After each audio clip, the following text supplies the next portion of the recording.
Frontline is a presentation of the Documentary Consortium.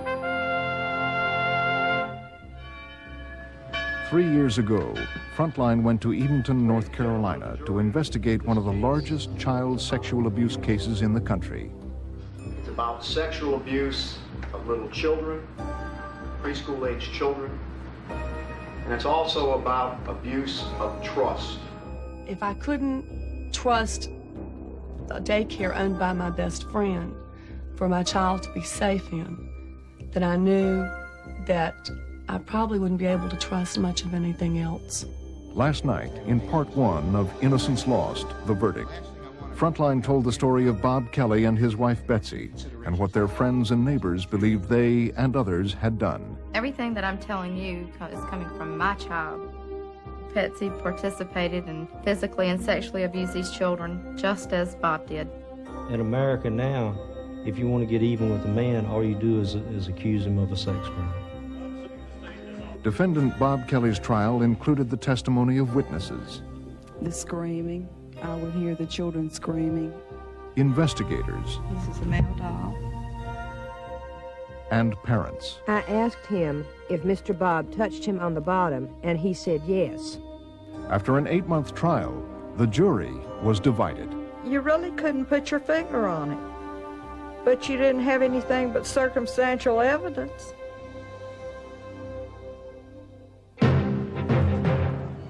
Tonight on Frontline, in the conclusion of Innocence Lost, The Verdict, the children testify. He would say he would kill my mommy and daddy. Well, he put his penis in my private. The jury struggles. There was a lot of hostility, that if you did not agree, they looked at you like you were the village idiot. It was not honest, it was contaminated, didn't follow the judge's instruction. And the other defendants face their own trials. Part of me wants to take the plea. Then there's always the bad side of it, that I pleaded guilty to something I didn't do. Tonight, the conclusion of Innocence Lost, The Verdict.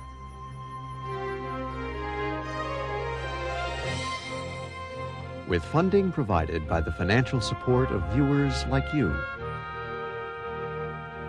and by the Corporation for Public Broadcasting. This is Frontline.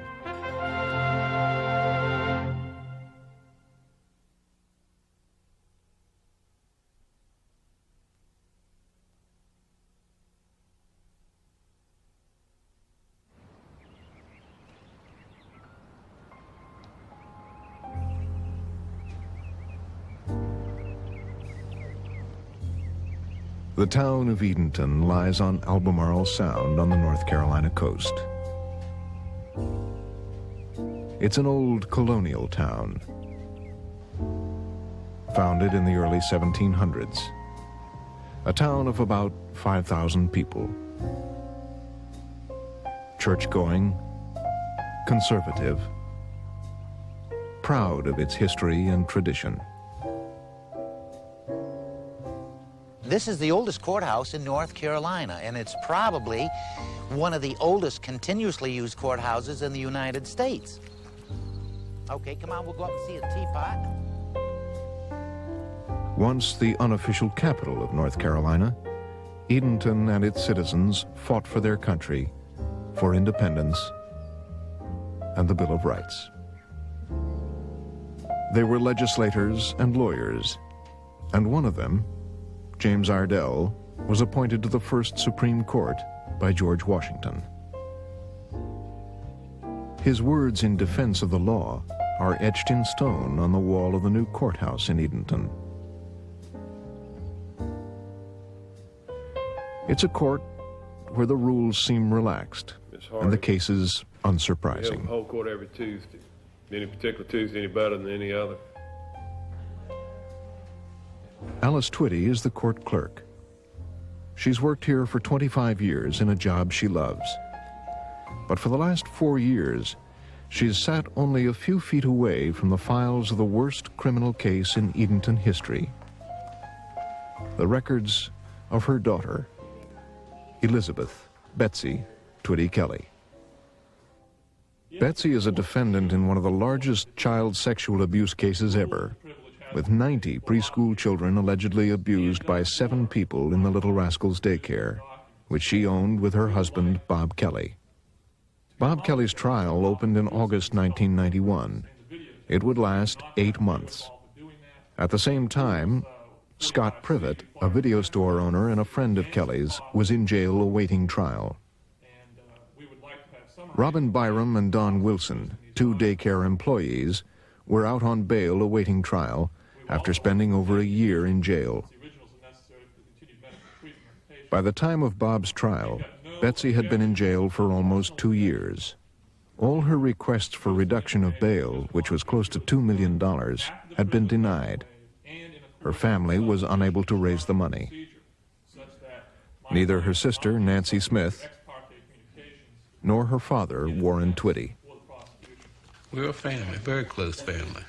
I imagine we're close in a lot of families.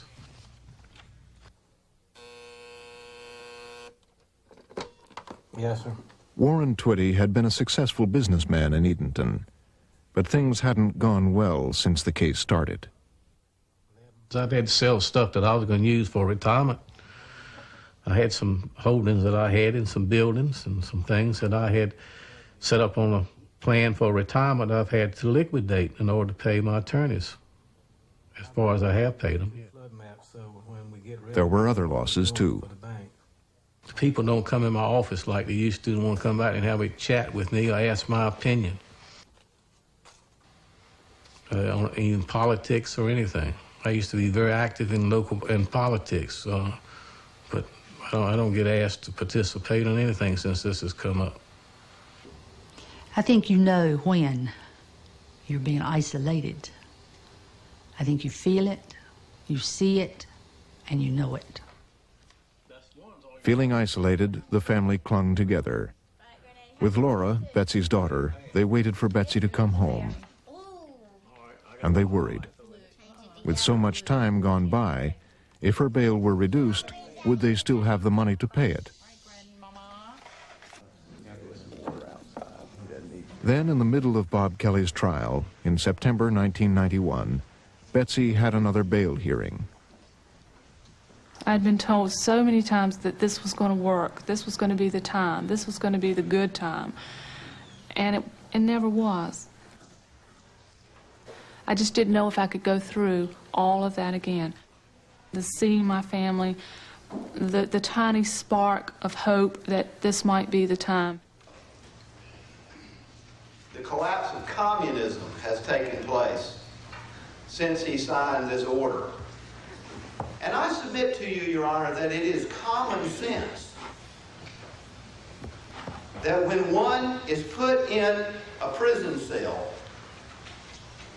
presumptively innocent, grown up in the American system of justice, believing in the right to a speedy trial, believing in the right to confront her accusers, and she sits for 2 years and she watches prisoners sentenced and leave, and she sits there. And the purpose of bond, Judge McClellan, with all due respect to everybody, is to see to it that the defendant shows up. It's not to punish someone. And she's been punished enough until she has a chance to meet her accusers and hear from a jury whether or not she deserves to be punished. Thank you. My attorney kept telling me, no matter which way it goes, we're going to be okay and we're going to get through this. So that was my attitude. And I was trying to focus on Judge McClellan's face and not let anyone see me get emotional about anything. And I was so conscious of not letting my emotions show that I just lost what I was supposed to be focusing on. And had my attorney not grabbed my hand and started squeezing my hand, and the tighter he squeezed, I began to focus on what Judge McClellan was saying. The present requirement that she post bond in the penal sum of $1,779,000 is unreasonable and continuingly punitive in effect. The judge reduced the bond to $400,000, which he believed the family could afford. Judge or magistrate. And I looked at my attorney and I said, but we can't do that. He said, oh, yes, we can, and we will. Fine, Your Honor. The Judge Brown conditions? The other conditions. That's fine, sir. Fine. Gentlemen, thank you. It just never really sunk in that I could possibly be going home. All stand, please. I left women's prison at 2 o'clock on Wednesday, so 2 o'clock today will be 2 days. And it's been good, very good. I want to make the very most of every moment because I've missed so much. I see that going across the bridge. And where did you see the flag? See it? I've been outside a lot. I've seen a lot of family, friends. I've eaten. Mostly I've spent time with Laura, and we've spent time outside walking and enjoying being together. And what did you make on the spelling test? 88. How many did you miss? Well, I missed neighborhood in my sentence at neighborhood. Twice? Just plain neighborhood. How did you spell neighborhood? Neighood.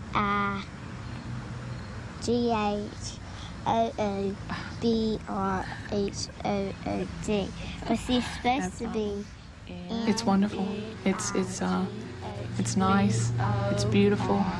It's soothing. It's the wonderful therapy that I need. Hood. Neighborhood. Neighborhood. I've caught myself in the last 2 days looking around to see if anybody was watching me, which for the last 2 years, someone's always watched me do everything, and I just have that feeling somebody's going to say, no, you can't do that. No, you can't do that. And that's just wonderful knowing, yes, I can. Oh, yes, I can do that. Yet, Betsy said, she didn't really feel free. I would not ever feel free if any of us were to win on technical matters. It has to be proven that we're not guilty beyond a reasonable doubt. It never happened, and that has to be proven. But at Bob Kelly's trial, the prosecution, who wanted to prove beyond a reasonable doubt that abuse did happen, was going to play their strongest card: the children. We were not allowed to film them or their mothers. So the children's names and faces have been changed, and their testimony, which is public record, will be read by actors. For reasons of time, the testimony has been excerpted and abridged. The children were questioned by the prosecutors: Bill Hart, Nancy Lamb, and H.P. Williams, and cross-examined by the defense attorneys, Mike Spivey and Jeff Miller, in front of the 12 jurors. Jamie was 3 when the abuse allegedly occurred, and 5.5 at the trial. Okay, did you like that school, Jamie? No. Why not? Because a lot of bad things happen? Can you please tell us what those bad things were? Well, he stuck a knife in my butt. What did it feel like, Jamie? It hurted. Jamie, do you have names that you call your private parts? No. Do you know what your private parts are? No? Okay. Do you know what a ding-dong is? Yes. What's that? It's something that nobody touches? All right. Jamie, did Mr. Bob ever do anything to your ding-dong? He sucked on it? Did he ever make you do anything to his ding-dong? Yeah, he made me suck on his. Did he ever do anything else to you with his ding-dong? No. How did that make you feel when he made you suck on his ding-dong, Jamie? Very bad? Do you remember where you were when that happened? At Little Rascals? Are you afraid of Mr. Bob, Jamie? Yes. Why are you afraid of him? Because I'm afraid he'll get up and get me. What did he tell you he would do if you told about all this stuff? He would say he would kill my mommy and daddy. Did you believe him? No. Ellen was 4.5 when the abuse allegedly occurred, and 7.5 at the trial. Can you tell me, Ellen, one bad thing that Mr. Bob did to you that you didn't want him to do? Well, he put his penis in my private. Are you talking about your front private? Yes. How did that feel, Ellen, when Mr. Bob did that to you? Not good. Now, was there something else that Mr. Bob did to you that you didn't like, besides putting his penis in your privates? Yes. Can you tell me something else that he did that you didn't like? Put a pencil in my private. How did that feel when Mr. Bob put a pencil in your private? Yucky. Now, did Mr. Bob ever put his penis anywhere besides in your privates? Yes. Can you tell me where? In my bottom. Did you want to tell your mama about what was happening to you there? Yes. But did you ever tell her while you were still going there? No. Why didn't you ever tell your mommy, even though you wanted to? Because Mr. Bob said that he would kill my mommy and my daddy and me if I told.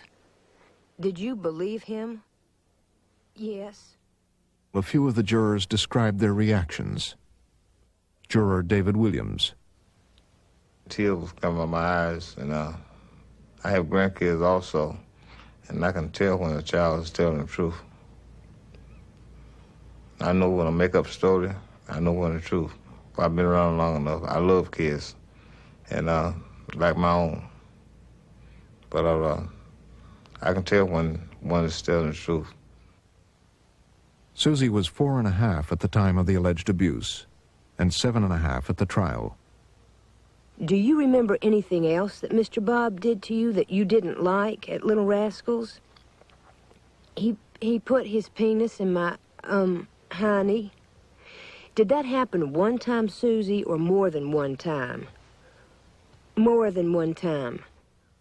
Do you remember, what times of the day, if it was more than one time that it happened? Juror Dennis Ray. Nap time and... Without the children's testimony and getting up and seeing their actual demeanor, there was even some cases where the children, when doing cross-examination, corrected the defense attorneys. They would say something like, did this happen? And the child would say, no, that's not what happened. I told you this is what happened. They were very concise in what they were saying.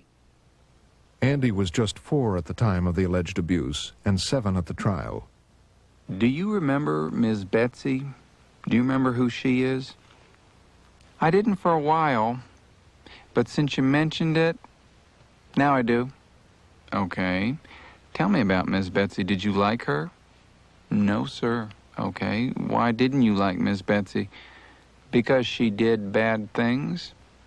What kind of bad things did she do? She would touch kids where she wasn't supposed to.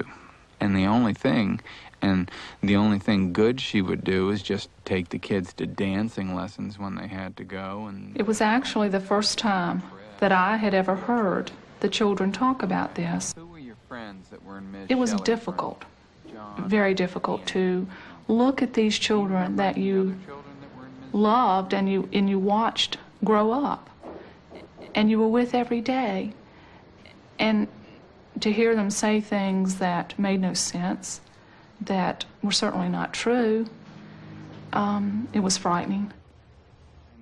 Having to listen to everything every day in that trial and to accept what was going on, things they were saying. Were they in the daycare? She would also hear for the first time from former friends how they had come to believe that she, her husband, and her employees were abusing their children.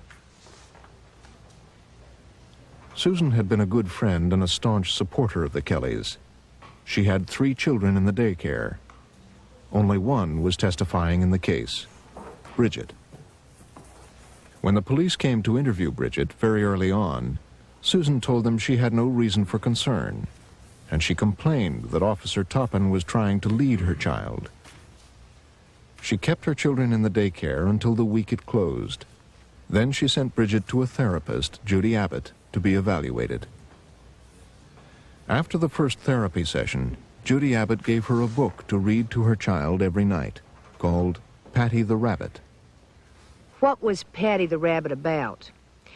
It was just about a little rabbit that went to, like a daycare center, and there was a rabbit there that everybody thought was nice, but he really wasn't, and he did things to the children, and then asked them to keep secrets. And then little Patty started having a lot of problems sleeping and had a terrible feeling in her stomach, and a little fairy told her if she would tell her mom and dad, it would help her feel better inside. And did you begin reading that story to your daughter? Yes, ma'am. When would you do that?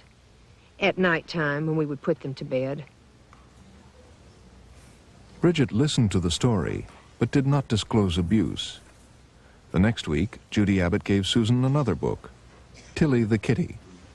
It was very much like Patty the Rabbit, except that it featured a little kitten, a big bad yellow cat, and a beautiful kitty fairy who said, "My little Tilly Kitty, you are in the light of love.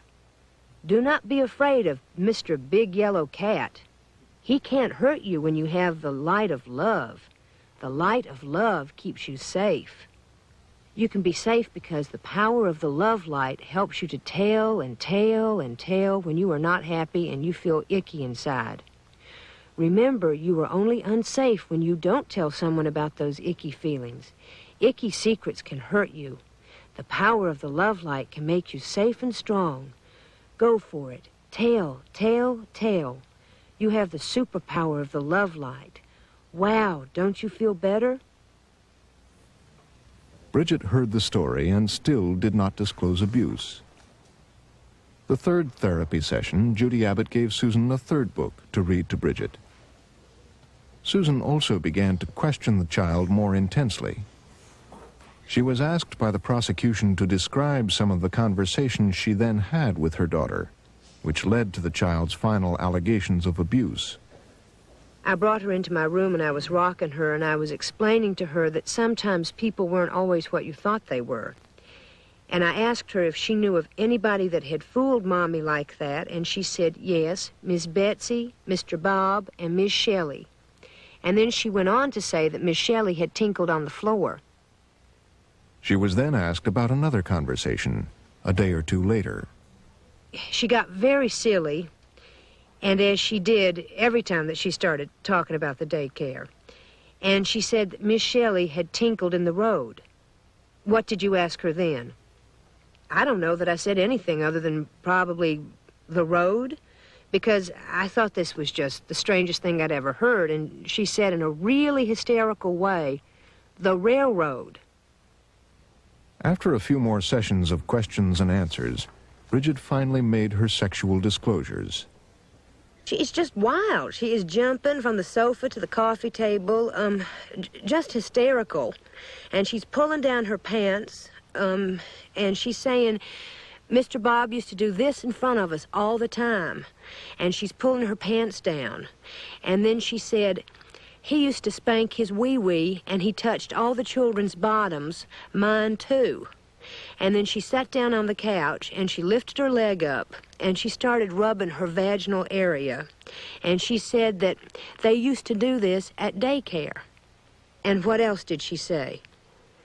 She said that Mr. Bob had a gun at daycare and that he used to make them shoot people. This was the first of Bridget's allegations. By the time she would testify in Bob Kelly's trial 2.5 years later, she would make many others, including Mr. Bob put sand in Bridget's eyes in the playground. Mr. Bob pulled Bridget's hair. Mr. Bob had another little boy stick his finger into Bridget's vagina and hiney while Bob took pictures. Mr. Bob made another little boy put his penis in Bridget's vagina and in her mouth while Bob took pictures. Bob and Betsy dressed up like witches and stood at the doorway and scared the children. Betsy stuck a knife into Bridget's baby sister's eye while Shelley laughed. Betty Ann dressed up like a witch and screamed at Bridget's baby sister while Shelley laughed. Betsy stuck a knife into a bird in the backyard of the daycare and threw the bird into the woods. Betsy threw a cat into the fire behind the daycare and burned it up. Dawn danced naked in the daycare. Bob shut Bridget up in the kitchen cabinet. Bob put his finger in Bridget's vagina and hiney while the other children were in the kitchen eating their snack.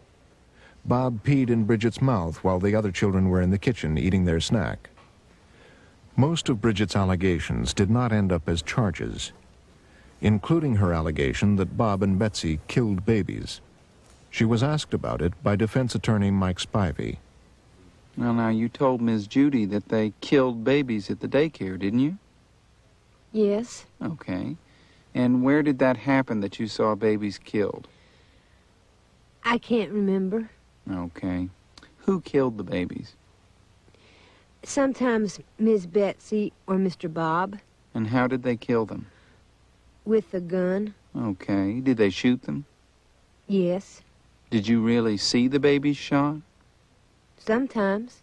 Sometimes you did? Yes. Okay. And now, did you see Mr. Bob shoot the babies, or did you see Miss Betsy shoot the babies? Both. Okay. What kind of a gun did they shoot the babies with? Some kind of black gun. It was a little, real little. All right. Was it loud? When they shot the babies, did it make a loud noise? Yes. And did the babies bleed? Yes. After the babies were dead, what did they do with them? I can't remember. Okay. Now, is that the truth, Bridget? Yes. Are you sure it's the truth, Bridget? Yes.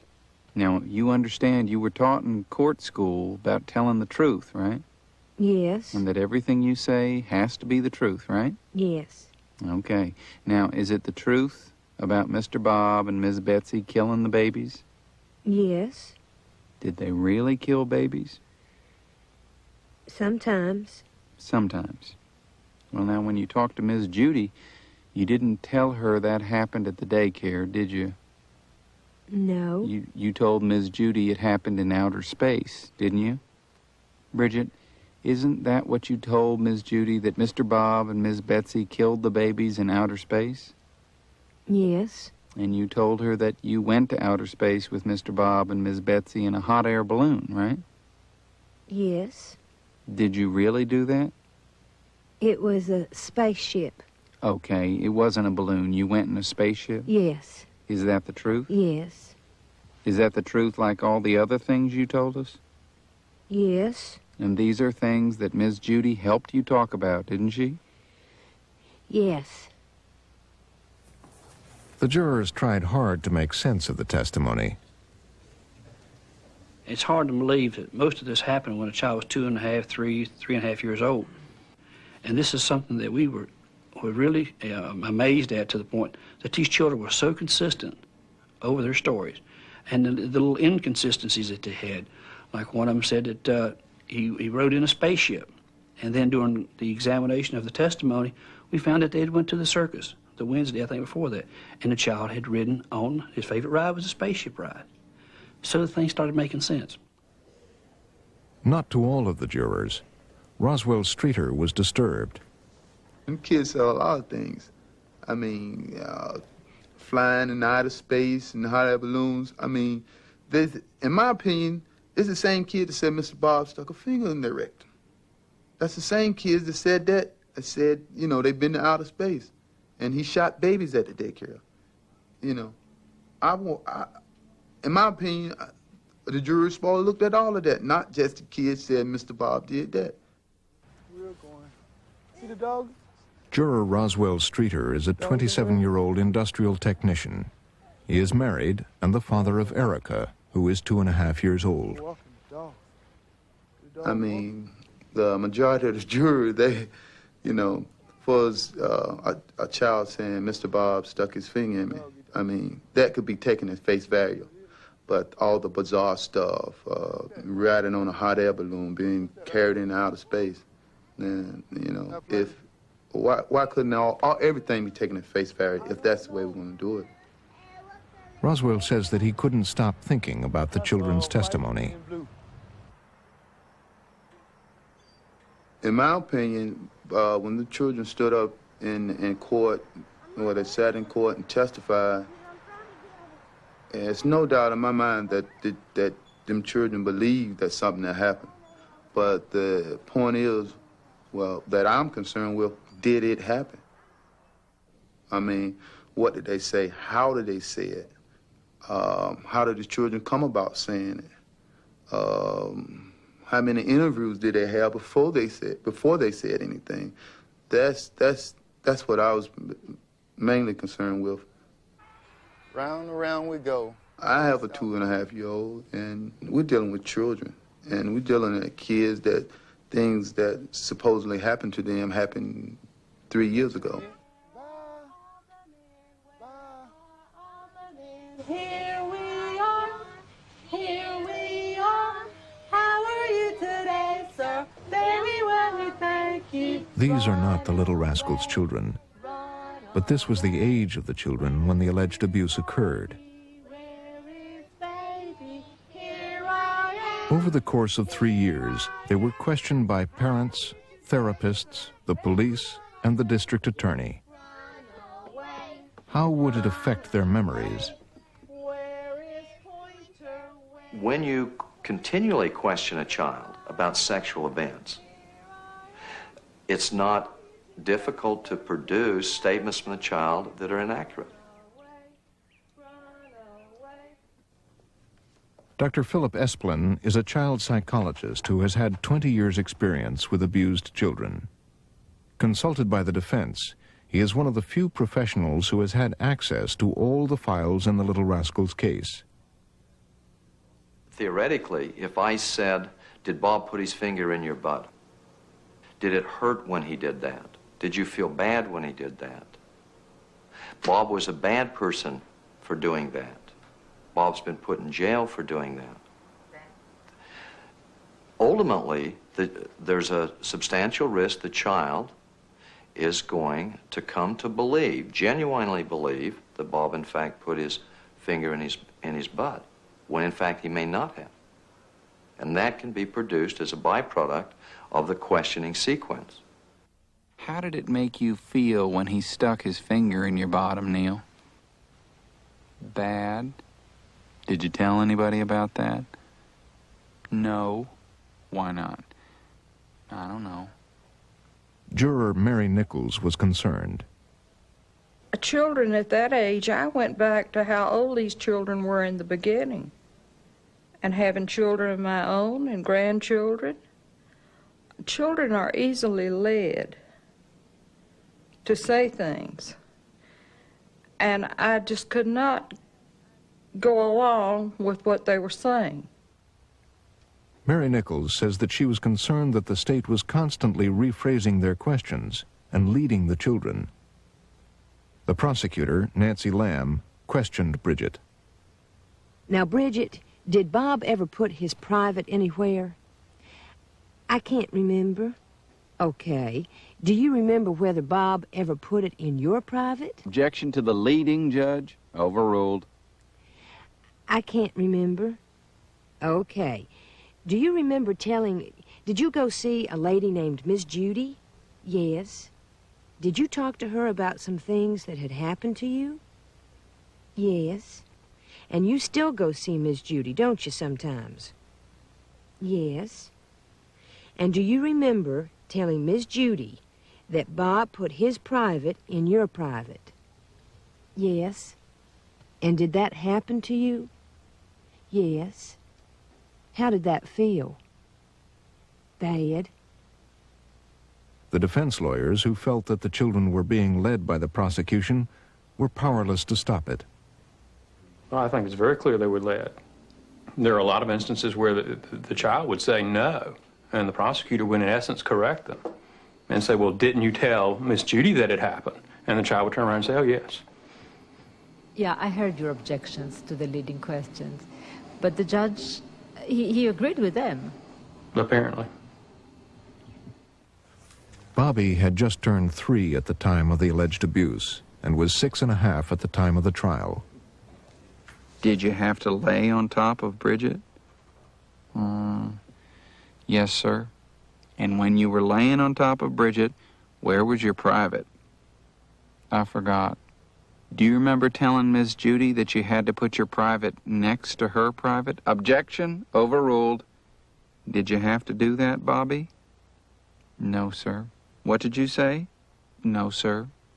Did you say no or yes? Yes, sir. That's the truth now. Yes, sir.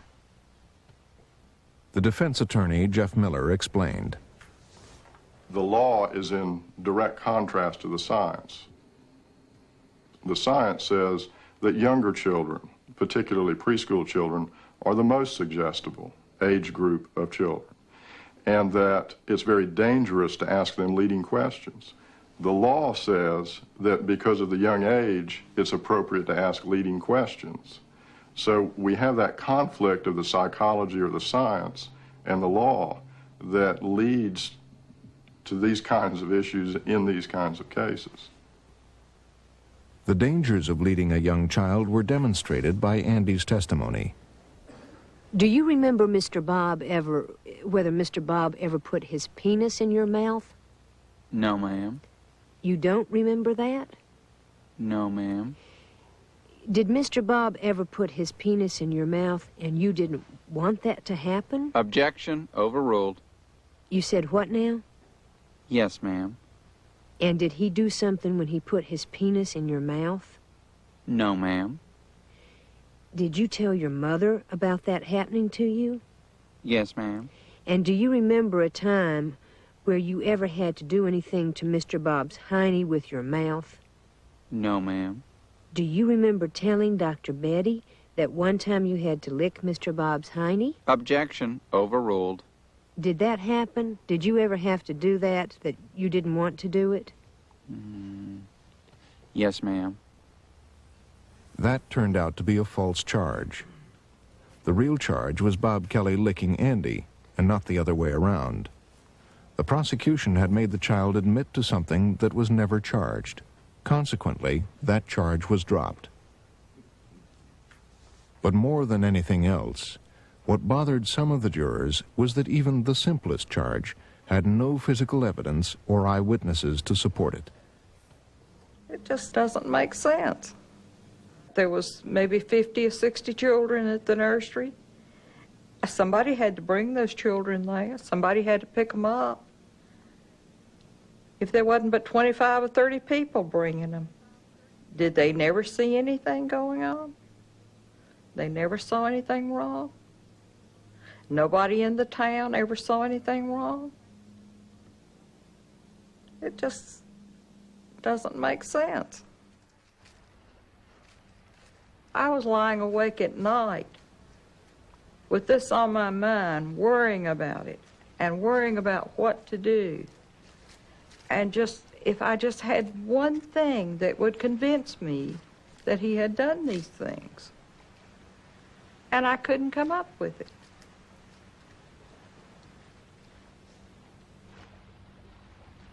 Nobody saw anything. Yet these children went out on boats all the time. They rode around through the town. They went all kinds of places. But nobody saw them. How did they do it? Because Edenton lies on the waters of Albemarle Sound, there are boats everywhere. Many of the children's parents and friends had boats, and boats figured prominently in the children's allegations of abuse. What about going on a boat with Mr. Bob? Do you remember that? Yes. Tell me about that. Well, he pushed me in the water, and he said there's a shark, and he really did that at nighttime. He tricked us, and it was fake. Okay. You said that Mr. Bob pushed you in the water? Yes. Each child had his own boat horror story. While Jamie was pushed into the water by Bob at night, Brad saw Mr. Bob throw another little girl into the water, and he, Brad, dived after her and saved her. Brad was 4 at the time, and he had attended Little Rascals only occasionally. What happened to Kathy? She got thrown in the water with Mr. Bob threw her in the water. Okay. And what did you do when he threw her in the water? I saved her. Okay. How did you save her, Brad? What did you do? I swam. Okay. Was the water deep? Yes. Okay, but you could touch bottom? No. Andy's experience on the boat was the most vivid. He was surrounded by sharks. Was Mr. Bob on the boat when the sharks were circling around it? Yes, sir. Did he say anything about the sharks? No, because one of his friends had those sharks for a pet and had them, and that friend was with him, and he let them go. Okay. Now, which one of Mr. Bob's friends kept those sharks as a pet? Scott Privott? He did. Where did he keep the sharks? He kept them in his saltwater pond. He had a pond behind his house, and he put lots and lots of salt in it so the sharks could live. Okay. And when he took the sharks out there so they could circle around the boat, how did he get them out there so they could circle around the boat? He picked them up and put them in his big aquarium and took them out to the sound and let them go out and surround the boat.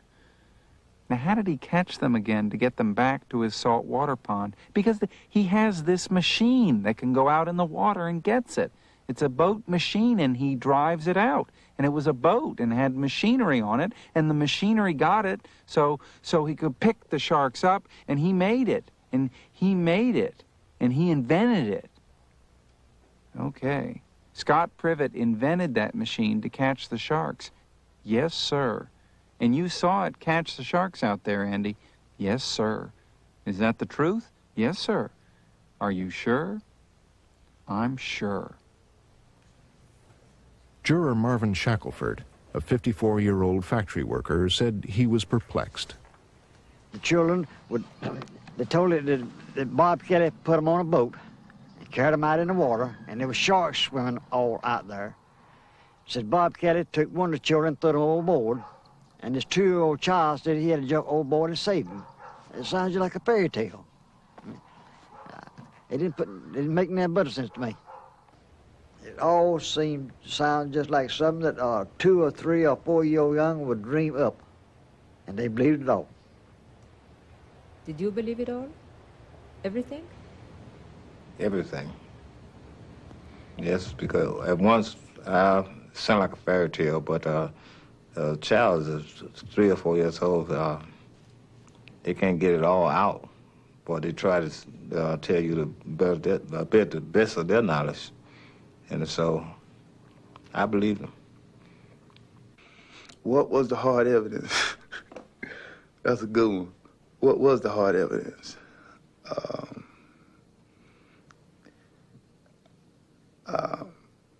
As jury as a whole, I think, taken from arguments during deliberation, that the children said those things. They said Mr. Bob did this, that, and the other to him. If you want to take that and call it hard evidence, in my opinion, you're gonna probably get the same outcome as what happened with Bob, a guilty verdict. That was the hard evidence? The children?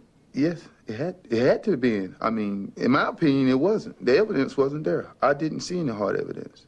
In my opinion, I did not see any hard evidence. I didn't see any physical evidence. You know, I saw children get on the stand and say Mr. Bob did these bizarre things to him. And in my opinion, at that time that they testified, they believed that. You know, but I always would go back to what happened at the start of the allegation. What was going on with the children then? What did they say then? What were their parents saying then? Some of the parents said their kid was fine. They didn't want to hear this nonsense. You know, months later, you know, everybody in Edenton, concerned with the daycare, ready to hang them. I mean, that's strange. That's strange. I mean, I guess you call it hysteria. However it happened, the parents ended up believing that their children had been abused by many more people in Edenton than just the 7 defendants. Peggy Brooks testified how she notified the police when her son told her that he was abused by a passerby. Do you recall an incident that occurred in November of '89 where you were driving down the street and a black man crossed the road carrying some balloons and got in your way? Yes, I do. I remember that. And you basically called him a stupid idiot or something to that effect? I had to stop the car for him to cross the street. Inconvenienced you? Uh-huh. And your son was in the car with you on that occasion, is that right? Yes, he was. We were going to school. After you made the remark about the man, your son then told you he was one of the people that did bad things, didn't he? Yes, he did. What kind of bad things did your son tell you this man had done? He told me he put his pee-pee in his bottom. Did you report that to the police or the prosecutors? I'm sure I did. If you believed and prosecuted every person that these children claimed abused them, you would have had more than 30 defendants out of the town of Edenton who committed some form of abuse against these children. And somewhere somebody drew a line and said, we believe what they say about these 7, we don't believe it about everybody on the other side of the line. And all I can say for those people on the other side of the line is they're mighty fortunate, because it could have just as easily been them as it was these 7. Peggy Brooks also testified how her child suddenly announced that he had been abused by Nancy Smith, Betsy Kelly's sister and Peggy's good friend. We had had a therapy visit and were on the way home, and just out of the blue, he said, "We have to get Miss Nancy in jail too, Mama." And I said, "What did Miss Nancy do?"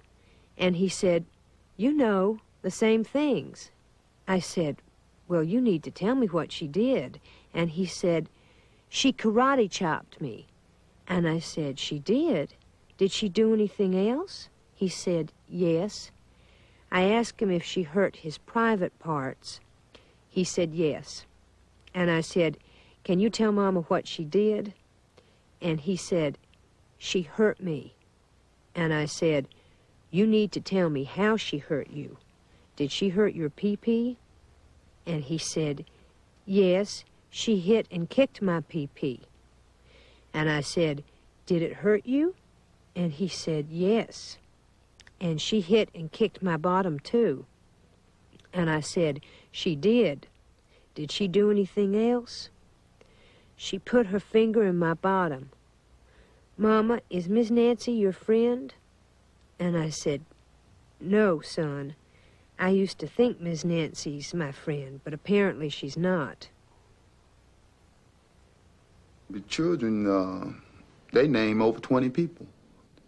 I mean, the kid says Nancy did something to her, and the same kid said Betsy did something to him. Why is Betsy charged and Nancy's not? I mean, it's very confusing. It's still confusing to me today.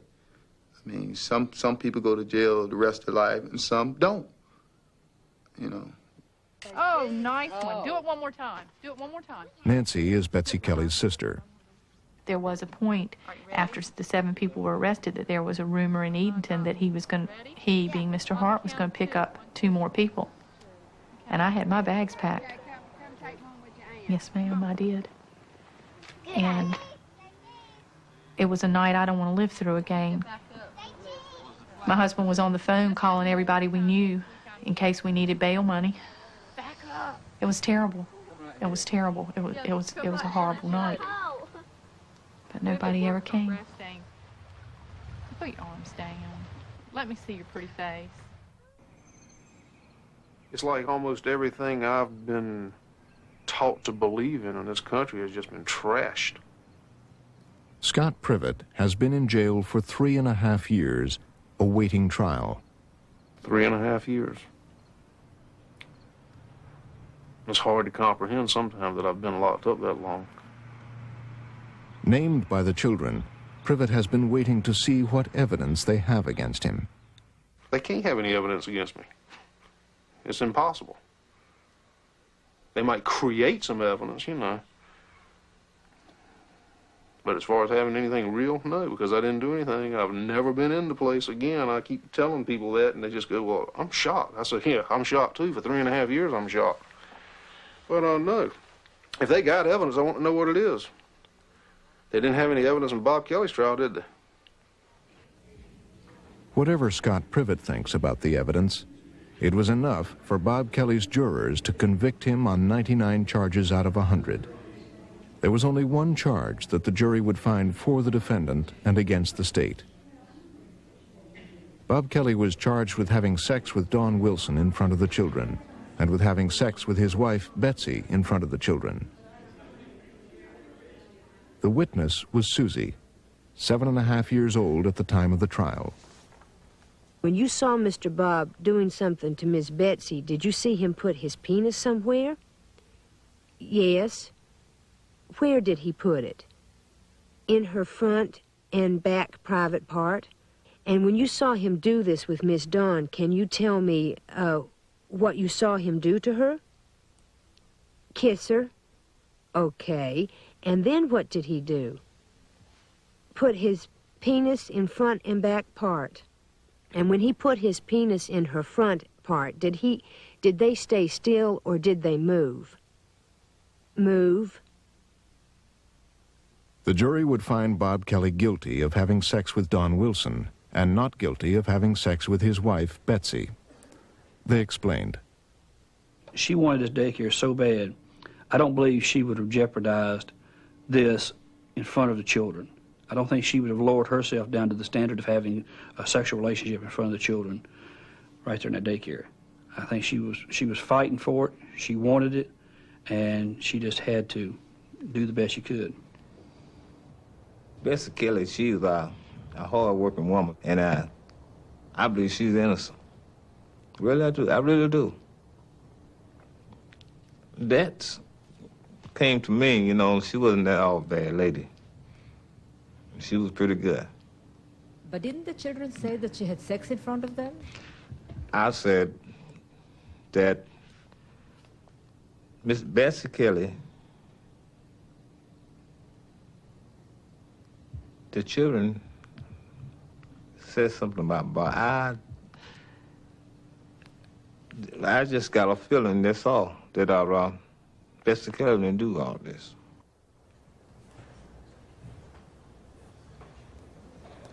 To this day, I really don't understand how did I go along with that. I mean, I really don't understand how I did that.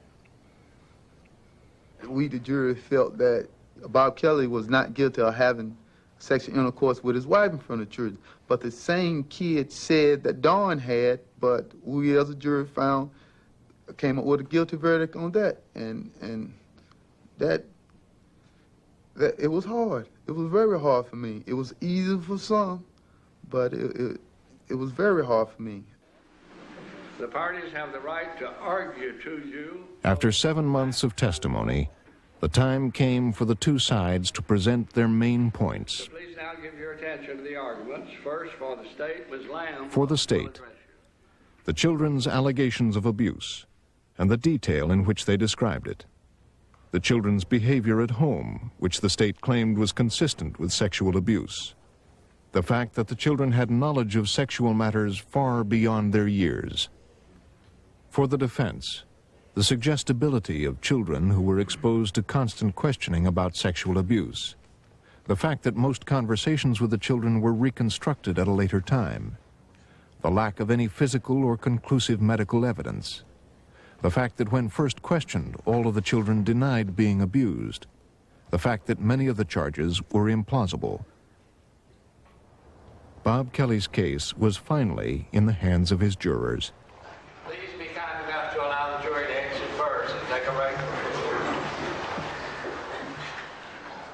At the end of all the testimony, this is how some of them felt. I just did not feel that this could have happened, not the way they presented it. Oh. If they had said a little something had happened, I could have understood that. But not when you went into all this stuff. It's just... All the evidence is the words of the children, and I believe them. The only thing they have proved is that he slapped that one child, and he admitted doing that. He tried to call the child's parent and apologize, but she wouldn't accept it. She said, no, she said, you're going to dearly pay for this. And he did. But the man's not guilty of what he was charged with. There's no way. When I walked downstairs for start of deliberation, Bob Kelly was not a guilty man. And it was a lot of events took place, and indeterminate my vote as guilty. Innocence Lost, the verdict, will continue after a short break.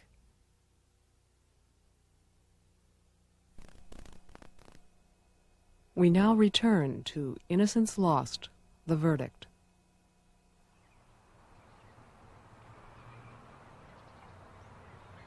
The jury was in deliberations. The atmosphere was very intense. It was emotional. It caused me a lot of problems I'm still dealing with now. And it was one-sided. There was a lot of hostility. That if you did not agree, then you could see the hostility. If you didn't go along with them, then you felt like you were sort of ostracized from the others. The majority of the jurors were dead set against having a hung jury. It was us, it was our decision, and we were determined we were not going to be a hung jury. We wanted to either come out of there with one verdict or another. If he was innocent, I'd rather for him to come out innocent. If he was guilty, I wanted him to come out guilty. We felt like this was sending a message to the children. We were sending a message to Bob. We were sending a message to somebody else that we could not make up our mind as a group on a decision. I was told that we wanted a unanimous decision. So that meant that we all had to agree on everything. Their task was difficult. From the start, the prosecution opposed their taking notes. Now they had to review 7 months of complex testimony. The trial progressed and went in from month to month to month. It was very difficult to keep up with it. It was, you kind of let things run together. You think, well, the children's testimony and try to relate it to the parents' testimony, and then you try to relate it to the different other individuals that's been on the case. And it's hard to keep up with it.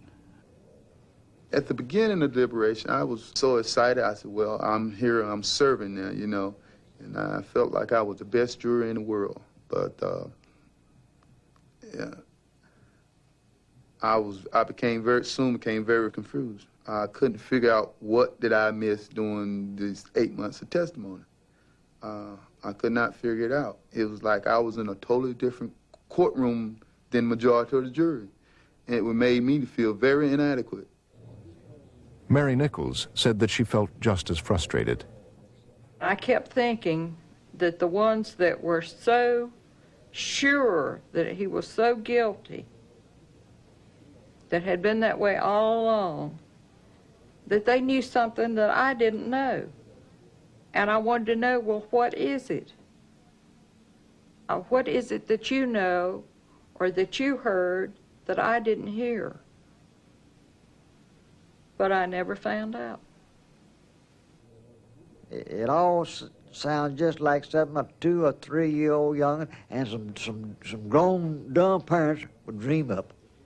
You heard what the young'un said, and I believe the young'uns. I told him, I said, you ain't proved nothing in the world to me.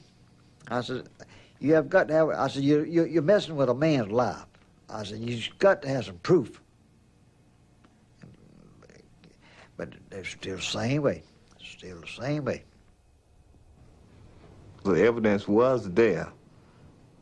to show you. All you had to do is look at it and listen to those kids and the reaction, and we all made a decision that he was guilty.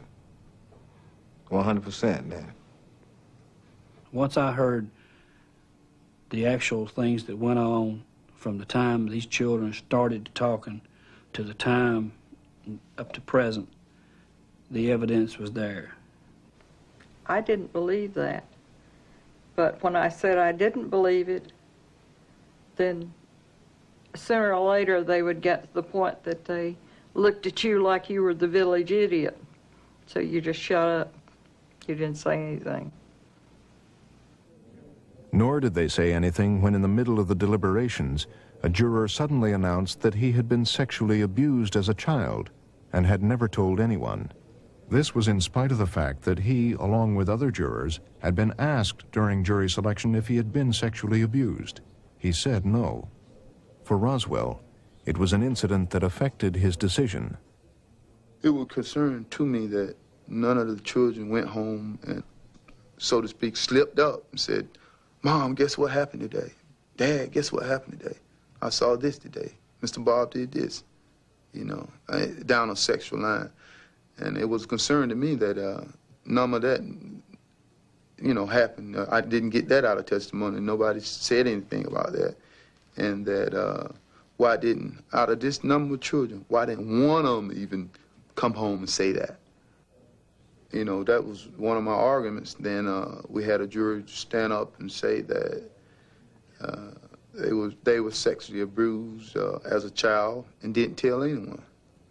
And during my arguments, the jury refers back to it as an example to me. "Hey, Roswell, look, one of your buddies right here, you know, he said, happened to him when he was a kid, he didn't tell." The juror was David Williams. A couple of the jurors told us that you told them that you were abused when you were a kid and you didn't tell anybody. Yes, it was. My oldest lady. And yes, that helped. She was a babysitter. Yep. I didn't ever tell. I was little, very little. I was about 3. I remember that day just like it was yesterday. And that was, what, 44 years ago, 43 years ago. And so I still remember. And those children will remember. But they can also remember us, too, the ones that try to help them, that did fight for them. Because they couldn't fight for themselves.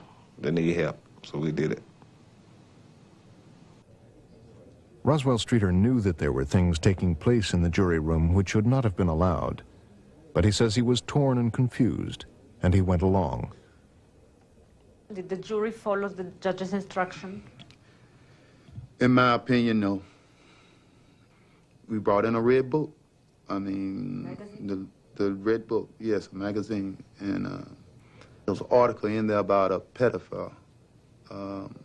Article was brought into deliberation and discussed, and, well, it was written on the board and went through the testimony, and things about Bob or concerning Bob from the testimony that ran consistent with the article. So, in so many words, we diagnosed Bob Kelly as a pedophile. Red Book magazine came out in April 1992 with a story by a self-confessed child molester, in which the author tells mothers how to protect their children from people like him. The article gave the characteristics of the sexual pervert, the pedophile, and warning signals about how to recognize one. We went by the Red Book and found a definition of so many words, and then we tried to find out what kind of man is this. So we studied, and we carefully, studied very carefully, and the ways it's helped all of us to make our decision.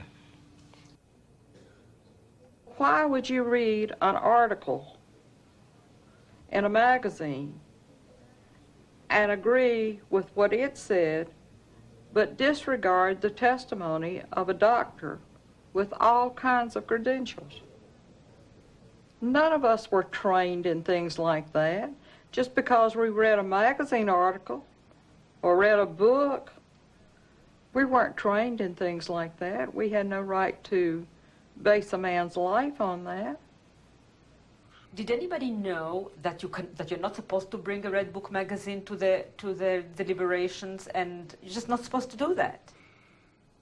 Well, to be honest with you, I think everybody kind of knew that, you know, instruction was not to use outside information. And I think everybody in there should have known that because the judge made that clear.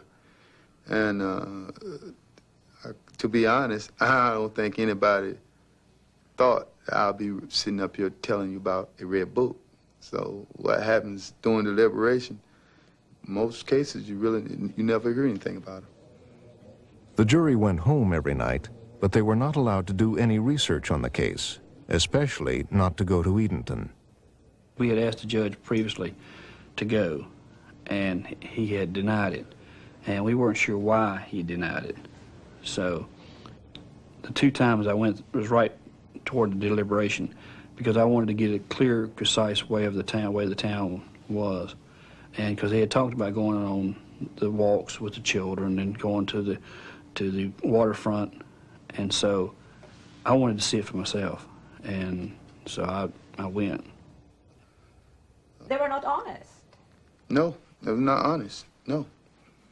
It was not honest. It was contaminated. Was not fair. Didn't follow the judge's instruction.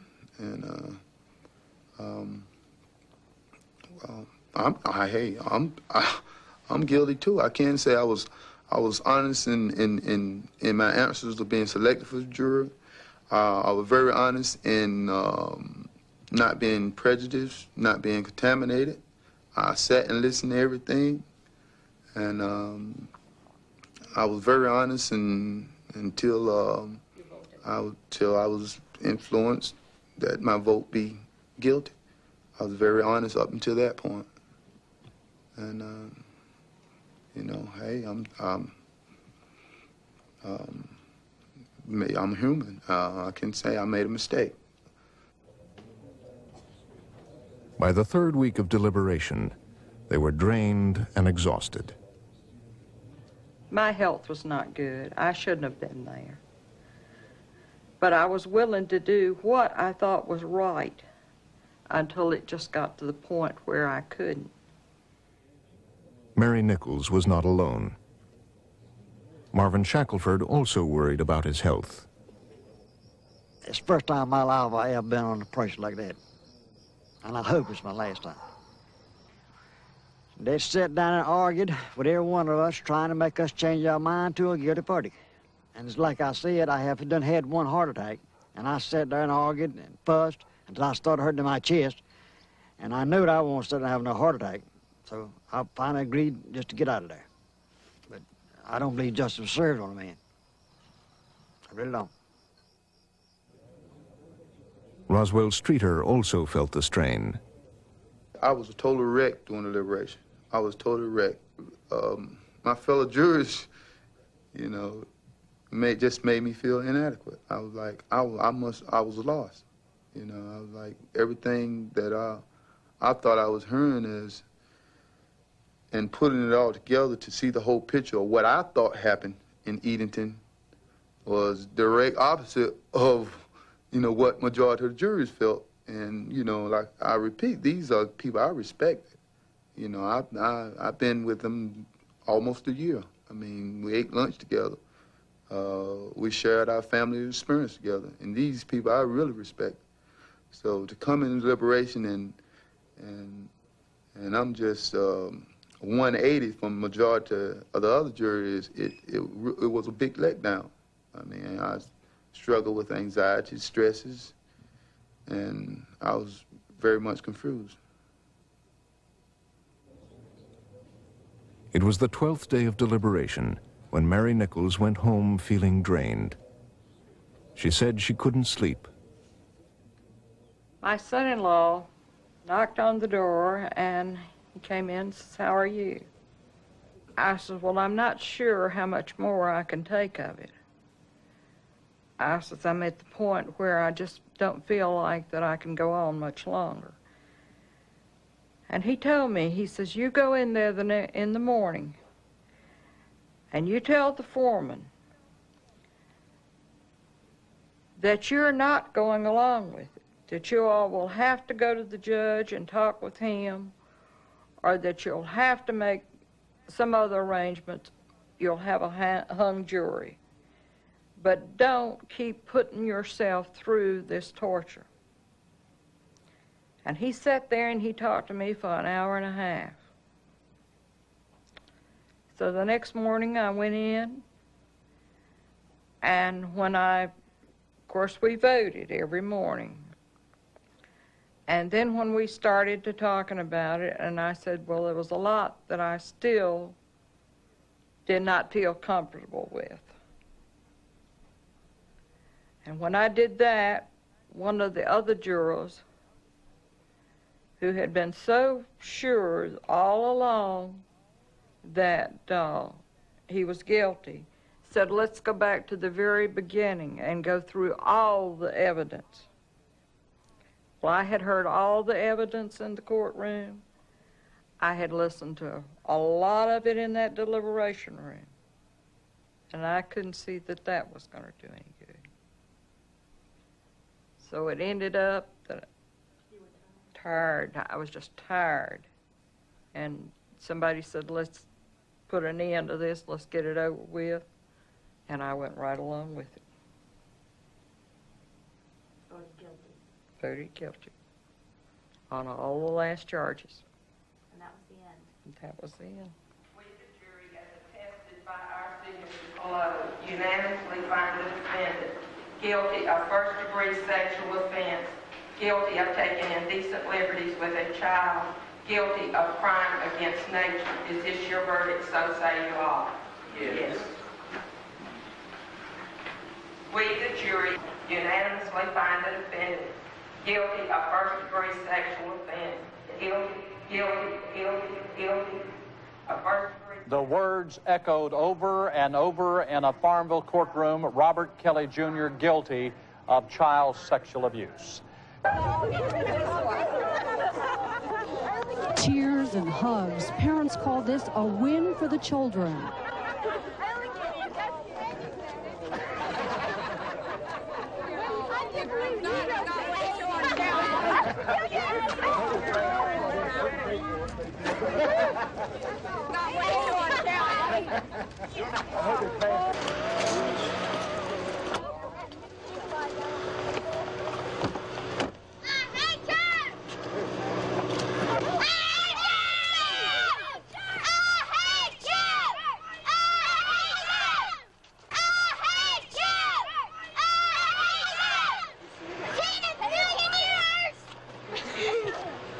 Way to go, girl.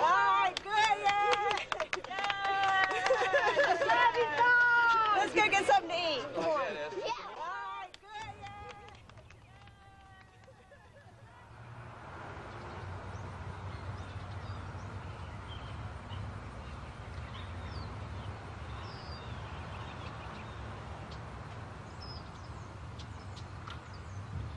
It's the worst nightmare anybody could ever live through. And sometimes you wonder why God's let you live through it. Why not just put an end to it a long time ago? The effect of Bob Kelly's trial on Betsy and the other defendants was not lost on his jurors. This trial was probably the mainstay for the rest of the trials. If we had found Bob innocent, there would have been nothing to convict anyone else on, because the main primary person in this investigation and in this charge was Bob Kelly. So if we found him innocent, the other charges and the other, people would probably been just thrown out. So, it was our consensus that, if we find him guilty, then probably somewhere down the line, somebody's going to start saying the truth about everything. Roswell Streeter also kept thinking about the trial. The day don't go by that I think about the trial. I think about why can't I stop thinking about this trial? Think about it, and I know that I'm hiding, my verdict sheet hides the truth. And it's on my conscience. I have a conscience. And I think about the Kelly's family, think about little Laura Kelly, think about the other defendants, the lie which my signature says is how is that going to affect those other defendants? And I play that trial through my mind every day. And that's what I'm dealing with. Because it will affect the other defendants. In my opinion, it will. It sure will. For sure. Yes, it sure will. It sure will. I'm getting ready, said Little Dinosaur. I'm getting ready for school. Bob Kelly's verdict would affect all of them. Wakes up, he packs his book bag. Dawn Wilson is 26 years old and a single mother. She served 17 months in jail. She had been free on bail for 10 months when the verdict was announced. But not me. I went home and stayed up all night crying and drinking coffee and worrying about what was going to happen next, about who they were going to go after next and everything. Oh no, his lunch is not ready. In fact, the prosecution would pick Dawn as the next defendant to bring to trial. Here it is. But where's Spiky? But then, 3 weeks before her trial date, she was called to her lawyer's office with her father to discuss the prosecution's offer of a plea bargain. As I said, you would be eligible for parole immediately. You would have served approximately a year and 4 or 5 months waiting trial. Because of the amount of time that you had already served in prison and the fact that you received a 10-year sentence, you would be eligible immediately. Now, parole is a discretionary matter. Obviously, there are pros and cons on both sides of the issue. The biggest risk, obviously, is that if you are tried and found guilty, then you face potential mandatory life sentences in prison. The reverse of that is you would be pleading guilty to something that you have maintained all along that you did not do. What about Elizabeth, though? If I go and I plead guilty about her, everybody saying that her mother was a child abuser and stuff, how, just worry about how she would feel. Sure, and that should be one of your main considerations. Potentially, somebody or some agency could come along and say, well, you've admitted that you have committed these acts with young children, and could try to remove Elizabeth from your care and custody. And were it not, I think, for the Bob Kelly case and the results of that, then to me it wouldn't be much of a choice. You couldn't stand up and say, I did something I didn't do, particularly something of this nature, if it were not for the risk that something like the Kelly case. Can you get me with no time? I can't. Even though he's offered what he's offered. You're asking me, can I get a better deal for you than that? The only thing he's ever said to me in response to that was, I can only consider that if she cooperates. You don't know anything, you can't cooperate.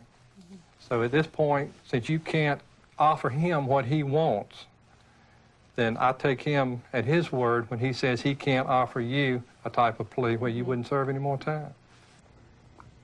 Dawn had told us before that she had always believed that she'd been arrested the first time because the prosecution thought she'd cooperate and tell on the others. I don't know, I feel that they arrested the last 3 of us just so that we would talk to them, tell them what they wanted to hear. I mean, taking me away from my baby at 19 months old, taking Robin from hers and he was 3 months, putting pressure on us so that we would talk to them and give them what they wanted. Whatever the prosecution's strategy, in fact, the defendants were not all good friends. Dawn and Betsy were never close. You would think that the longer we stayed together, the stronger we would become with each other, but it didn't work that way. Because she was so bitter and so angry. She felt that I was the reason she was there. And I thought there were times that she would have said anything, and it would have been a lie, and she would have had to have dealt with that. But yes, there were times that I thought someone could offer her the opportunity to talk, and she would have her freedom. She would take it. Betsy is convinced that for her, there's no choice. There is only one plea that is acceptable to me, and that is if the state of North Carolina will come to me and say they're sorry, they made a mistake, and let's put this all behind us. I'm not going to lie and say that I'm guilty, because I'm not. So, in my opinion, there is no plea bargain. Her statements about visits in December. Jeff Miller and Mike Spivey, Bob Kelly's lawyers, have worked on the case longer than anyone. Those are there because some people can't accept the idea that sometimes from a practical standpoint you can be pragmatic and say it's better off to plead to something you didn't do because you'll get a better deal. You'll suffer less. It's very easy to sit on the sidelines and say, oh, I'd stand my grind forever. They'd never make me plead guilty to something I didn't do. You can't say that until you actually have to make that choice, and it's a real choice. It's one that's going to have real consequences. He says that he has great sympathy for Dawn's dilemma. These people's lives since 1989 have been brought to a total standstill. So I think certainly that you come to a point where you say, you know, I need to bring this to an end, no matter how I've got to do it. Dawn had 4 days to consider the plea. I feel like I'm being put on the spot, being forced to make a decision that I don't want to make or can't make. Part of me wants to take the plea so that I'll have that less time and it'll be behind me. You'd have to stand up in court and admit your guilt. That's hard to do. I could be home in less than, a year, 2 years, or 3. But then there's always the bad side of it, that I had pleaded guilty to something I didn't do.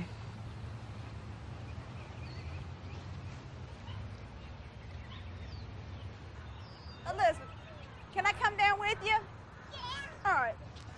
The biggest risk, obviously, is that if you're tried and found guilty, then you face potential mandatory life sentences in prison. Losing my freedom, that scares me. And not being able to see my daughter and not having her there or waking up with her and doing our little things together. Y'all gonna touch the sky? Yeah! Hey, y'all touch the leaves while you're at it. There simply is no provision for the turning over... Dawn and Robin Byrum were the closest in age. They both had babies, and they were cellmates. I don't believe it is, Judge. I just thought I'd get your opinion.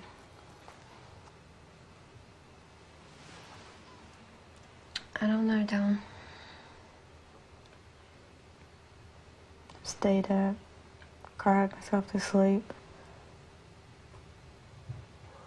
Felt like I was, banging my head up against a wall at times. You just got to ride it out.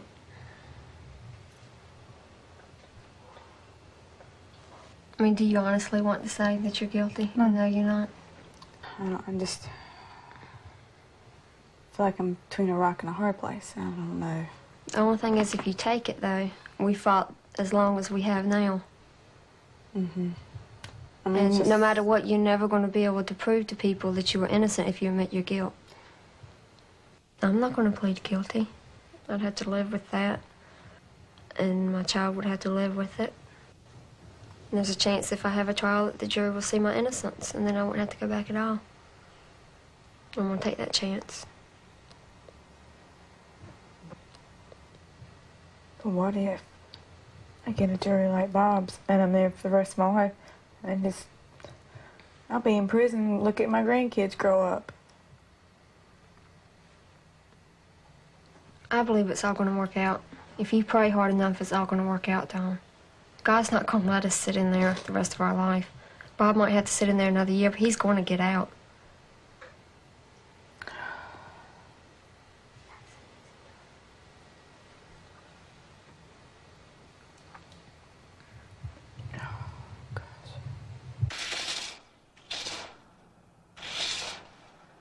Dawn's plea bargain was on all their minds. To be able to say, if I take this plea bargain, I will only have to go back and do a year, and then it's over. Then I can be out and I'm free.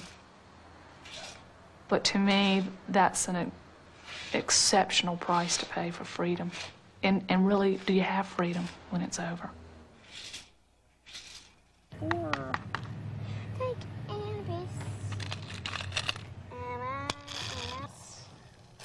Betsy and her daughter Laura went to live away from Edenton. It's not anything like it used to be. It's not like Edenton. You can't just run down the street and say, "Hi, remember me?" You can't do that.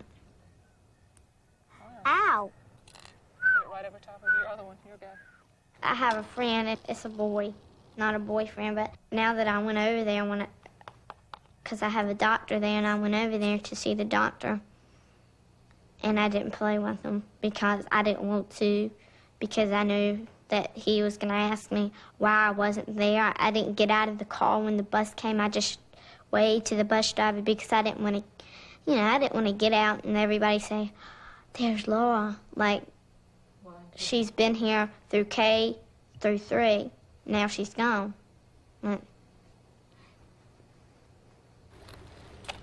Under the terms of her bail, they live with Betsy's aunt. Their days consist of school, home, and every Saturday, a visit to prison to see Bob. Lately, Laura has begun to give me great opposition about going. She doesn't say, "I don't want to go see Daddy." She says, "I don't want to go. I don't want to ride all that long way. I'd rather stay here and play. I don't want to go to ride in that elevator. I'm scared of that elevator." And they're all excuses, and I know that. When you go into the jail, when they have bars, it's like you have to sit out there and you can't do anything. There's a glass, there's a speaker, you speak through it. You put your hands on the glass, you say goodbye. It's sad, but what's there to cry about? I mean, you have nothing to say. You just go on with your life. It really doesn't bother me. Laura's good, but Laura's very angry. Lately, she's also been exerting a lot of that anger at me. She's tried on many occasions to hurt me, and she's succeeded. Do you know why the parents are so mad at her? What do you think of it? Well, my daddy always told me to tell the honest truth, and you know that the parents are telling a lie. They know that they're telling a lie. They know that they're not saying the right things. They know that they just want to get me mad because they don't know that I'm mad, but I am, because it's not fair that they can have a family and I can't. I can't have a family.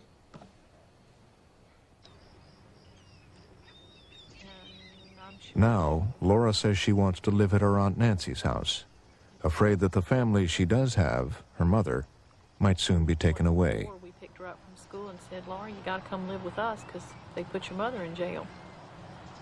And she's not going to let that happen to her again. And she sat here and seen her daddy go to prison. And she knows that there's a possibility you're going too, and she's not going to let us do that to her the second time. Just go and pick her up and say, "They sent Mom to prison, Laura, so you got to come live with us." This time it's going to be her idea. And she wants to stay with you. I know she does. I know, because that's what she says, but she knows that there's a good chance she can't do that, and there's no reason for it. But There's very little Betsy can say to comfort her daughter, since her future is so uncertain. she's just not going to get caught off guard the second time. I have to wonder, why do you think that my trial is going to be any different than that? Well, I mean, first of all, there are lots of reasons. You have a different lawyer. It'll be tried at a different time. But it's basically the same facts. It's basically the same facts, but you're going to have all of the people that are, a lot of the people going to testify will have testified before, maybe. We'll have them on record. We'll be able to compare their testimonies. But the biggest difference is, to me, and what gives me the most hope, is that you were not the focal point of the last trial. But every time they talked about Mr. Bob, they talked about Miss Betsy. But you were not the focal point of the last trial. Your husband was the focal point of the last trial. Your husband is a man. You're a woman. You made a very good witness. The jury acquitted your husband on the one count that involved you. And I believe that jurors have a much easier time convicting men in these cases than they do women. So I sat there, I listened, I believed, and then suddenly everything just went bizarrely out of control. But the other thing you have to remember, too, is you're going to have 12 different jurors. That's true. And we don't know who they'll be, but we know they'll be different. They could be worse. And they could be worse. They could be a lot better. They could be. You don't know. And the thing that's so frightening is that it all turns on them. I mean, from what we've heard about Bob's trial, you know, they disbelieved a lot of what the kids said, believed part of what the kids said, and convicted Bob. Right. In most juries, if they disbelieve half of what a witness says, they won't convict somebody. You may get a more traditional jury that won't convict you if they can't believe everything the kids say. Yes, it'd be a whole lot nicer if Bob had won, because we wouldn't have to worry about our trial. But the fact that he didn't doesn't make me believe less for a minute that you will win. But when his client leaves, Joe Cheshire is a lot less sanguine. This trial is the scariest trial I've ever had. I've tried political corruption cases, murder cases, rape cases, automobile accident cases. I've tried almost every kind of case you can try in criminal law. And this case is the scariest case for just exactly what I've said. You have people testifying, and you know that a large portion of what they say is absolutely impossible, that it cannot be true. And then you have a jury that has demonstrated that they're willing to accept a small part of what they say and reject the rest and convict someone. That's an awfully hard thing to combat, because generally what a trial lawyer does is try to impeach somebody's credibility. That is, show that they're not telling the truth in some areas so that you can impugn the importance of the rest of their testimony. Well, here that's obvious, and yet they convicted him. Joe Cheshire's fears notwithstanding, some of the defendants try to remain optimistic. Shelley Stone worked at the daycare. She spent a month in prison before being released on bail and went to live in the country with her 2 daughters and her husband, Romer. He says they believe in the system. You know that Dawn has been offered a plea and she's thinking about it. If Shelley were to be offered a plea, what will you say to her? What will you advise her? No, never. I will not let her do that. If she does and she argues with me, of course she might win out, but I'm not gonna go along with it. I'm not gonna go. If there's anything in my power to say that no deal, no deal. Because she just hasn't done anything. She's a great woman. I wish I could say enough about her. I just can't. Shelley and Dawn had become very close. If I take the plea, how would you feel? Don, that's a hard question to answer. I mean, that could be me asking you the same question. How would you feel? Knowing you're innocent. If it was me doing this, and they came to me, and I was asking you, how would you feel if I took the plea bargain? Many nights I said to myself, why don't I just go to Bill Hart? Why don't I just go to H.P. Williams and say, what do you want to know? I'll give you whatever you want to know, and I'll ruin my life and ruin everybody else's life. And many nights I woke up and said, when's it all gonna end? Am I gonna ever be able to lead a normal life like I did before all this? I know you're young, I know you want children. I've got all the children that I'm ever gonna have. But I don't want you to mess up the fact you've never seen your child grow up. And if it meant that you had to take the plea bargain to be with your little girl, I can understand that.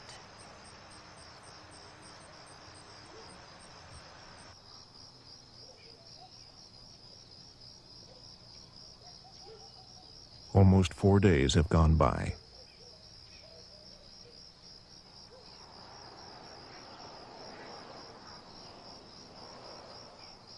I don't want to be taken away from my daughter again.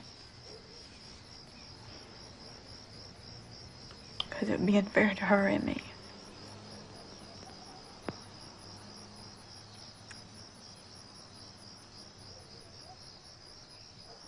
I don't know what to do.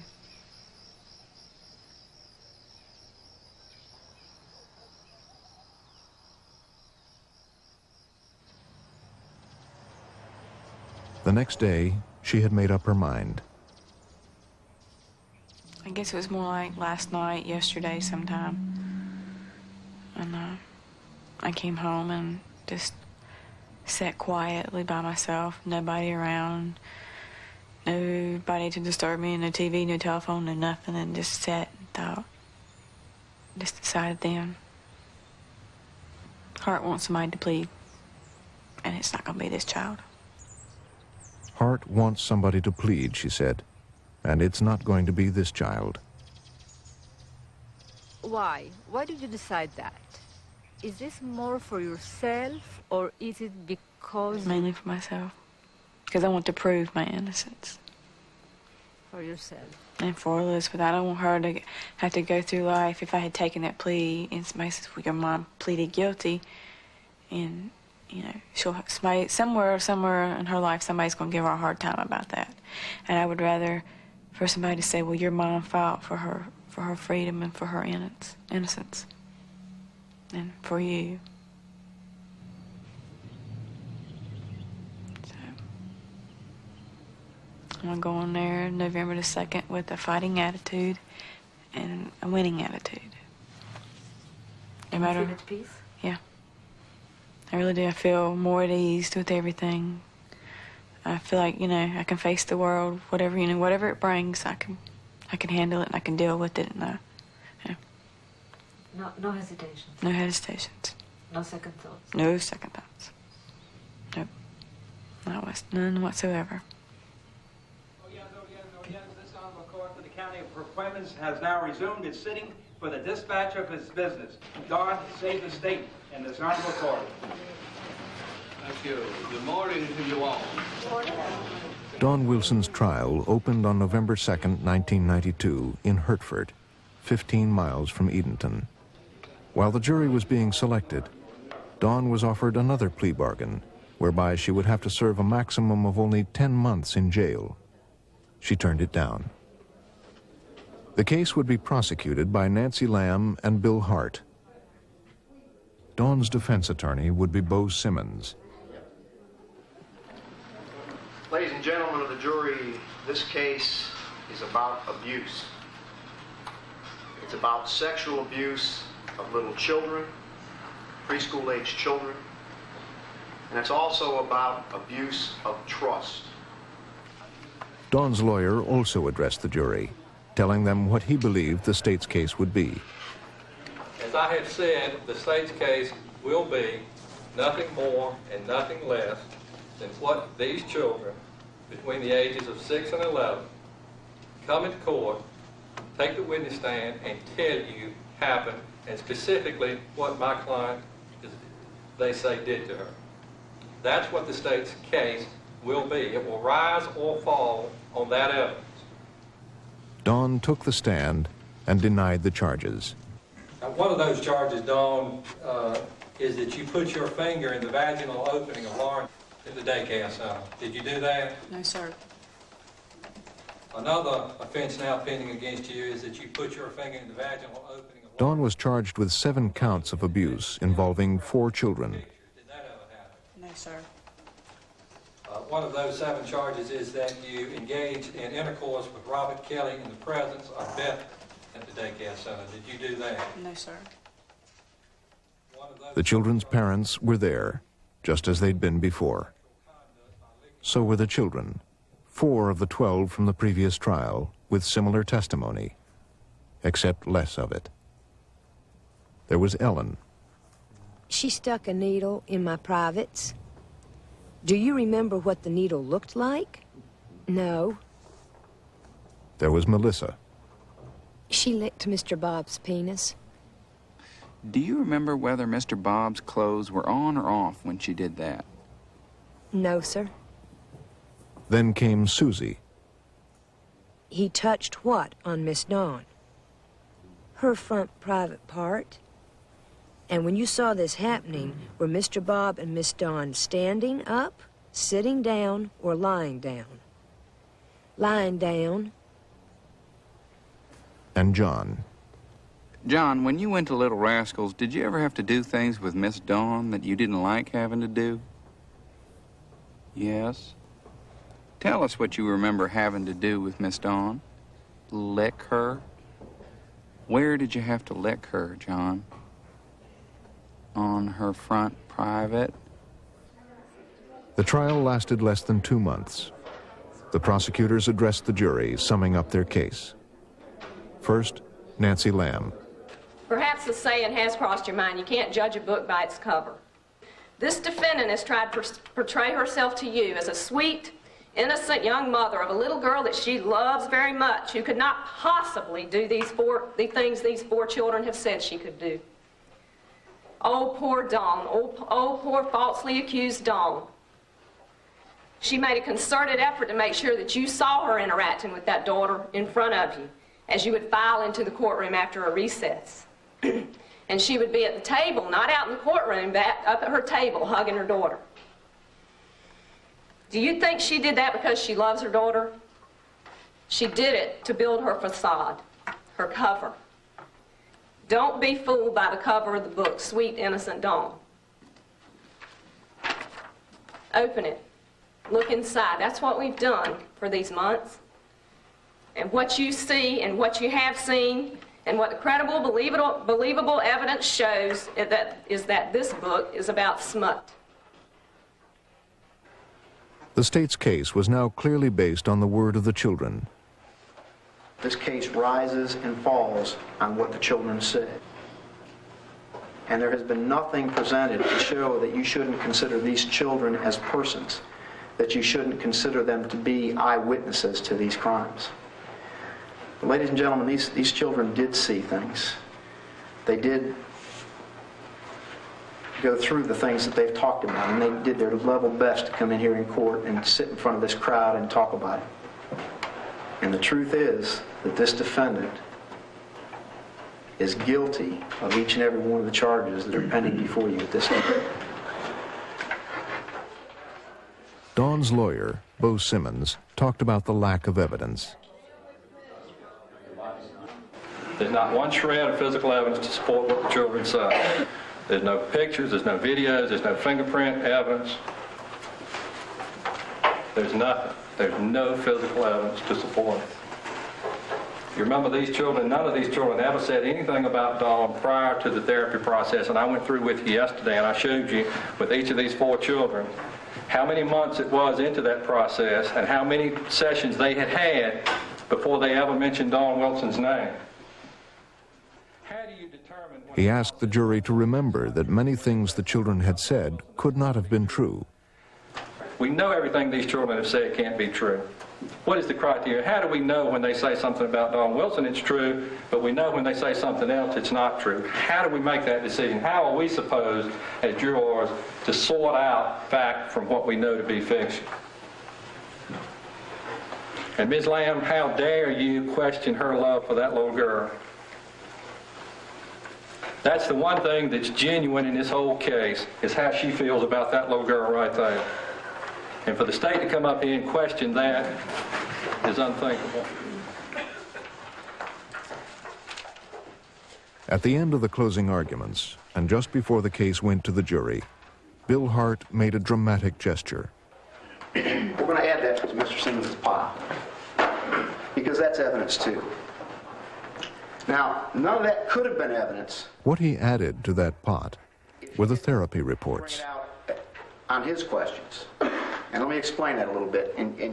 He explained to the jury that the reason he could put the therapy notes in evidence without calling the therapists to the stand was because Mr. Simmons asked the witnesses about them, and by that, legally opened the door to their admission into evidence. Unless we called the therapist to say, yes, these are my notes, these contain the things that the child told me in therapy. The therapists themselves had never taken the stand and never been questioned. Without calling them, we couldn't have done that except that Mr. Simmons asked about them.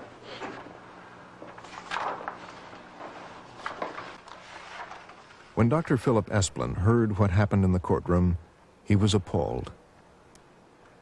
If I was a layperson looking at those therapist reports, and I did not know all the other information I know, I believe that more likely than not I would have concluded that something of a sexual nature had happened to the children.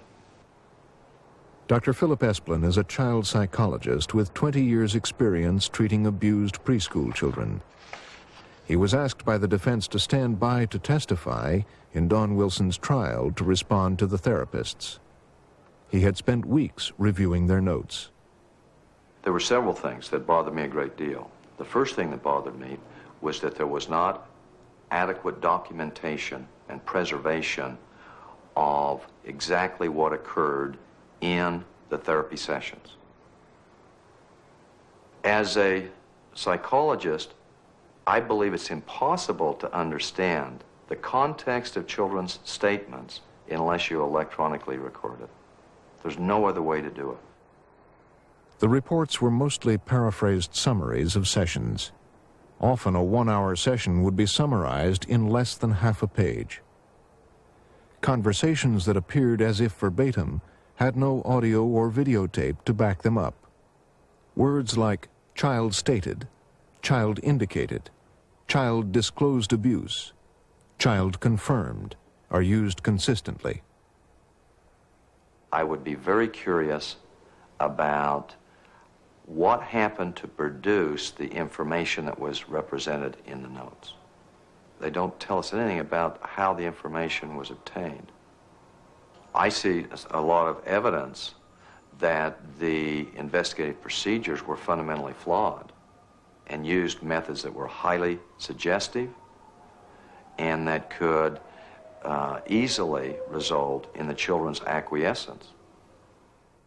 There were methods like therapist Judy Abbott showing children satanic symbols to see if they recognized them, giving parents reading material to read to the children, and therapists giving children homework assignments to repeat allegations to their parents, encouraging the parents to have a nightly questioning session with the child about the alleged abuse. And they pushed those children, and they pushed the parents to push the children, and what that resulted in was incorrect information. I mean, we know some of it was incorrect. There's no question about it. Information like, Bob dressed like a clown and robbed the jewelry store on Main Street. John was locked in a freezing refrigerator and proceeded to eat the food. Toddlers were thrown into deep water. Body parts were lying around Little Rascals. Babies were murdered. How could the kids have come to say certain statements which we know were not true? How did those come about?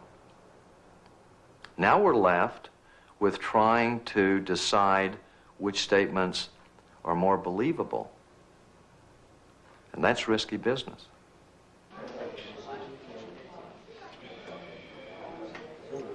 The jury was out for 5 days. It was the familiar and nerve-wracking waiting game.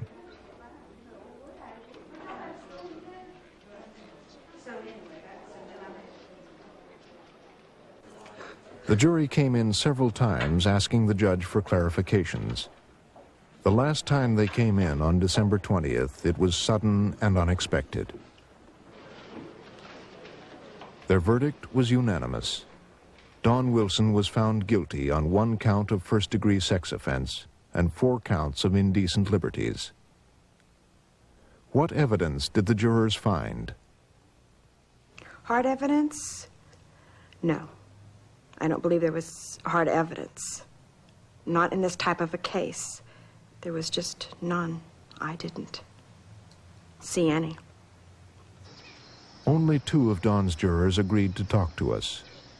They said they saw no hard evidence, and significantly, they were not convinced by the children's testimony. I needed something other than the children saying it happened to them. The children were unable to remember what had taken place so many years earlier.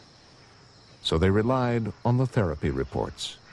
Without the therapy notes, I don't think I would have been able to obtain a guilty verdict, just due on the lack of evidence. If I didn't have the therapist notes, my verdict would have been totally different. I could not have gone on just what the children said.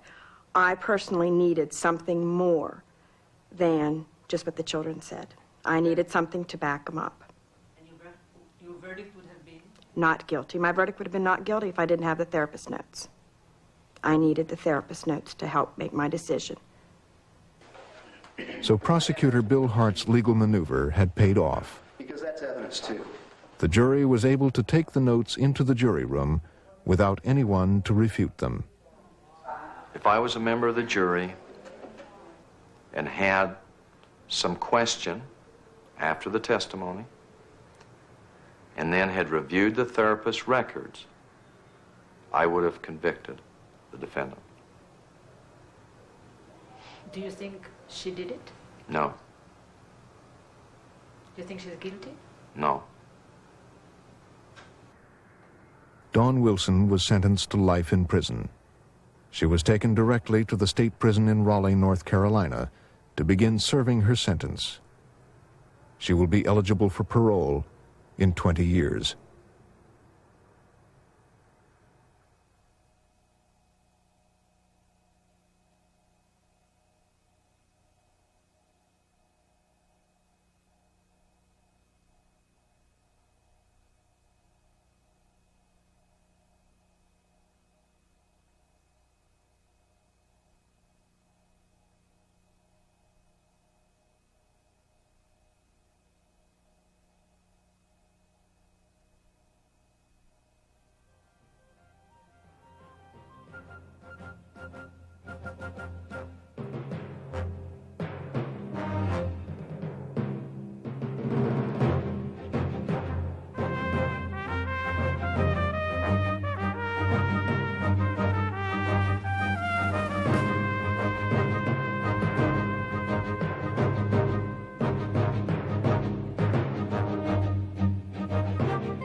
Funding for Frontline is provided by the financial support of viewers like you